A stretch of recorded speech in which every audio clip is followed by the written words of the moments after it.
अति सहज आउ ए सुस्वादु चूड़ार पिठा निश्चय आपण थरे ट्राए करंतु। वीडियो को लास्ट जाए देखिबा अनुरोध। चलंतु वीडियोटी स्टार्ट करवा। नमस्कार दर्शक बंधु, मो चैनल को अनेक अनेक स्वागत। आज आमे बनाऊे चूड़ार गोटे पिठा। से मु प्रथमे बनाऊँ तार पुर। पुर पाई नहींची नड़िया आउ गुड़।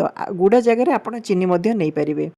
ଆପଣ ଚାହିଁଲେ ନଡ଼ିଆକୁ କୋରି ପାରିବେ। ମୁଁ ନଡ଼ିଆକୁ ଗ୍ରାଇଣ୍ଡରରେ ଗ୍ରାଇଣ୍ଡ କରିଦେଇଛି ଅଳ୍ପ ଅଳ୍ପ ଏମିତି ରଖିକି। ଏବେ କ'ଣ କରିବା ନା କଡ଼େଇ ବସେଇକି ଆପଣ ଗୁଡ଼ ଦେବେ ଆଉ ଗୁଡ଼ରେ ଅଳ୍ପ ଟିକେ ପାଣି ଦେବେ, ଗୋଟେ ଚାମଚ ଦୁଇ ଚାମଚ ଭଳିଆ, ଆଉ ତାକୁ ଟିକେ ମେଲ୍ଟ ହେବା ପାଇଁ ଛାଡ଼ିଦେବେ। ମେଲ୍ଟ ହେବା ପରେ ଯେଉଁ ଆପଣ ଗ୍ରାଇଣ୍ଡ କରିକି ରଖିଥିଲେ ନଡ଼ିଆର କୋରା, ତାକୁ ଆପଣ ଏଇଠି ପକାଇବେ। ଦେଖନ୍ତୁ ମୁଁ ନେଇଛି ନଡ଼ିଆ ଆଉ ଗୁଡ଼ କହିବାକୁ ଗଲେ ପୁରା ସମାନ କ୍ୱାଣ୍ଟିଟିର ନେଇଛି। ମିଠା ଆଉ ଆପଣଙ୍କ ହିସାବରେ ଆପଣ ଆଡ଼ଜଷ୍ଟ କରିପାରିବେ କମ୍ ଅଧିକ।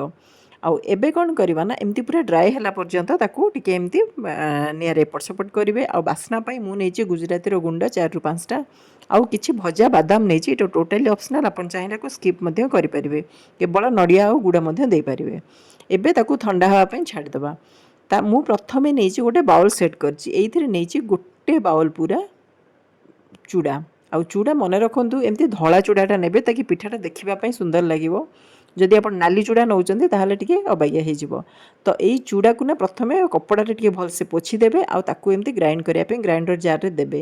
ଯେତିକି ଚୂଡ଼ା ତାର ଅଧା ହେଉଛି ସୁଜି। ସୁଜି ଆପଣ ବଡ଼ ହେଉ ଛୋଟ ହେଉ ଯାହା ହେଲେ ବି ଚଳିବ। ସୁଜି ଯେତିକି ନେଲେ ତାର ଅଧା ନେବେ ଚାଉଳର ଗୁଣ୍ଡ। ଯଦି ଚାଉଳର ଗୁଣ୍ଡ ନେଉଛନ୍ତି ଚଳିବ, ନହେଲେ ଆ ଜାଗାରେ ଆପଣ ଅଟା ନେଇପାରିବେ, ନହେଲେ ମଇଦା ନେଇପାରିବେ, ନହେଲେ ଶାଗୁ ମଧ୍ୟ ନେଇପାରିବେ। ଆଉ ବାସ୍ନା ପାଇଁ କେତେଟା ଗୁଜୁରାତି ପକାଇ ଦେଇଛି। ସବୁକୁ ମୁଁ ପ୍ରାୟ ଗ୍ରାଇଣ୍ଡ କରିଦେଇଛି, ମାନେ ମିକ୍ସଚରରେ ପକାଇ ଦେଇକି ଏମିତି ପୁରା ମାନେ ଚୂଡ଼ା ଗୁଣ୍ଡ ଯେମିତି ଛୁଆଙ୍କୁ ଯେଉଁ ଦିଅନ୍ତି ସେଇ ଟାଇପ୍ର ଆପଣ କରିଦେବେ। ଏବେ କଡ଼େଇ ବସେଇକି ସେଥିରେ ଆପଣ ଘିଅ ବସେଇବେ ଆଉ ଘିଅ ଦେଇକି ତାପରେ ତାକୁ ଦେବେ ପାଣି, ନହେଲେ ପାଣି ପକାଇକି ତାପରେ ଘିଅ ମଧ୍ୟ ପକାଇଲେ ଚଳିବ। ଆଉ ପାଣିର ମାତ୍ରା ହେଉଛି ଯେତିକି ଆପଣ ଚୂଡ଼ା ସୁଜି ଆଉ ଚାଉଳର ଗୁଣ୍ଡ ନେଲେ ତାର 3 ଗୁଣା ପାଣି ନେବେ। ଏଇଟା ହେଉଛି ତାର ମାପ। ଆଉ ସେଥିରେ ସ୍ୱାଦ ଅନୁସାରେ ଅଳ୍ପ ଟିକେ ଲୁଣ ଦେବେ ଆଉ ଅଳ୍ପ ଟିକେ 3ରୁ 4 ଚାମଚ ଭଳିଆ ଚିନି ଦେଇକି ତାକୁ ଟିକେ ମିକ୍ସ କରିଦେବେ। ଆଉ ବର୍ତ୍ତମାନ ଯେଉଁ ଗ୍ରାଇଣ୍ଡିଙ୍ଗ କରିକି ରଖିଥିଲେ ସବୁ ଜିନିଷକୁ ତାକୁ ଅଳ୍ପ ଅଳ୍ପ କରିକି ପକାଇକି ଏମିତି ତାକୁ ଭଲସେ ମିଶାଇବେ। ସେ ପର୍ଯ୍ୟନ୍ତ ଯାଏଁ ଆପଣଙ୍କୁ କଣ୍ଟିନ୍ୟୁଅସଲି ଘାଣ୍ଟିବାକୁ ପଡ଼ିବ ଯେ ପର୍ଯ୍ୟନ୍ତ ଯାଏଁ ସେ ପ୍ୟାନ୍କୁ ନ ଛାଡ଼ିଛି। ଏମିତି ଆପଣଙ୍କୁ କଣ୍ଟିନ୍ୟୁଅସଲି ଚଲାଇବାକୁ ପଡ଼ିବ, ନହେଲେ ଲମ୍ପସ୍ ଲାଗିଯିବ। ଏବେ ପୁରା ହେଇଯାଇଛି, ତାକୁ ଆପଣ ଥଣ୍ଡା ହେବା ପାଇଁ ଛାଡ଼ିଦେବେ। ମନେ ରଖନ୍ତୁ ପୁରା ଥଣ୍ଡା ହେଲା ପରେ ହିଁ କରିବେ, ମାନେ ହାଲକା ଉଷୁମରେ ବି ଆପଣ କରିପାରିବେନି। ପୁରା ଥଣ୍ଡା ହୋଇଗଲା ପରେ ଗୋଟେ ପ୍ଲେଟ୍ରେ ଘିଅ ଟିକେ ମାରିଦେବେ, ଏମିତି ଚାରିପଟକୁ ଲଗାଇଦେବେ। ଆଉ ଯେଉଁ ମିକ୍ସଚରଟା ଆପଣ ବନେଇକି ରଖିଥିଲେ ତାକୁ ଏଇଠିକି କାଢ଼ିଦେବେ। ଦେଖନ୍ତୁ ଏଇ ଟାଇପ୍ର ହେବ, ମାନେ ଆପଣ ଯେମିତି ଗଢ଼ି ପାରିବେ। ଯଦି ଆପଣଙ୍କର ପୁରା ଏକ୍ସେସ୍ ଡ୍ରାଏ ହେଇଯାଉଛି ତାହେଲେ ଗୋଟେ ମନେ ରଖନ୍ତୁ ପାଣି ଅଳ୍ପ ଅଳ୍ପ ରଖିକି ହାତରେ ଏମିତି ଚକଟି ଚକଟି ତାକୁ କରିବେ। ମାନେ ଆପଣଙ୍କର ସୁଜି କାକରା ଯେମିତି ହେଉଛି ସେଇ ଟାଇପ୍ର ରହିବନି, ଏତେ ଆପଣଙ୍କୁ ଟିକିଏ ହାତରେ ଲାଗିବ। ତ ଯେତେ ଆରାମସେ ଚକଟି ଚକଟି କରିବେ ସେତେ ବଢ଼ିଆ ସେ ହେବ, ଜମା କିଛି ଲାଗିବନି, କିଛି ହେବନି। ଦେଖନ୍ତୁ ଏମିତି ପୁର ଟିକେ ଭଲସେ ଦେବେ। ନଡ଼ିଆ ପୁର ଆପଣଙ୍କର ଶୁଖା ରଖିବେନି। ଯଦି ଆପଣଙ୍କର ମାନେ ଟିକେ ଓଦାଳିଆ ରଖିବେ ତାହେଲେ ପିଠାଟା ନା ଆହୁରି ଭଲ ରହିବ।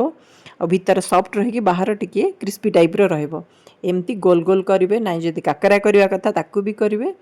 ଆଉ ସେଇ ହିସାବରେ ମୁଁ ଆଉ ବାକି ତକ କରିଛି। ଟୋଟାଲ୍ ମୋର ଏତିକିରେ ଯେତିକି ମୁଁ ଆପଣଙ୍କୁ ମାପ ଦେଖେଇଲି ସେଇ ହିସାବରେ ମୋର ଏତେ ସାରା ପିଠା ହେଇଛି। ଦେଖନ୍ତୁ ଦେଖିବା ପାଇଁ ତ ସତରେ ବହୁତ ହି ଭଲ ଲାଗୁଛି। ଆଉ ଆପଣ ଆକୁ ନା ଏମିତି ନାଇଁ କି ଆପଣ ଗଢ଼ିକି ରଖିଦେଲେ ସୁଜି କାକରା କେମିତି ଟାଣ ହେଇଯାଏ ଟିକେ ଉପର, ଏଇଟା ସେମିତି ହେବନି। ଆପଣଙ୍କର ସେମିତି ଆପଣଙ୍କୁ ପୁରା ସଫ୍ଟ ହେଇକି ଥାଏ।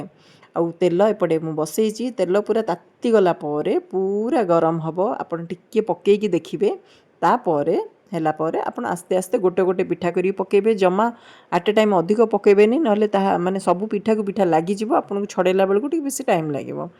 ଏମିତି ଖଡ଼ିକାରେ ତାକୁ ଏପଟ ସେପଟ କରିଦେବେ। ଦେଖନ୍ତୁ ଯେତେ ଅଧିକ ଆପଣ ପିଠା ଦେବେ, ଆପଣ ଯେତେବେଳେ କାଢ଼ିବେ ନା କାଢ଼ିଲା ବେଳକୁ ଆପଣଙ୍କୁ ଅସୁବିଧା ହେବ, ମାନେ ଗୋଟେ ସାଇଡ଼୍କୁ ଚେଞ୍ଜ କଲା ବେଳକୁ। ଏବେ ଦେଖନ୍ତୁ ଆମର ପୁରା ସବୁ ସାଇଡ଼୍ ହେଇଗଲା, ତାକୁ ତେଲରୁ କାଢ଼ିଦେବେ। ଏଇ ଟାଇପ୍ର ଆପଣ ଆଉ ବାକି ତକ ପିଠା ବନେଇବେ। ଘରେ ଯେତେବେଳେ ଦେବେ ନା କେହି ଘରେ ଜାଣିପାରିବେନି ଯେ ଏଇଟା କେବଳ ଚୂଡ଼ାରେ ହେଇଛି ବୋଲି।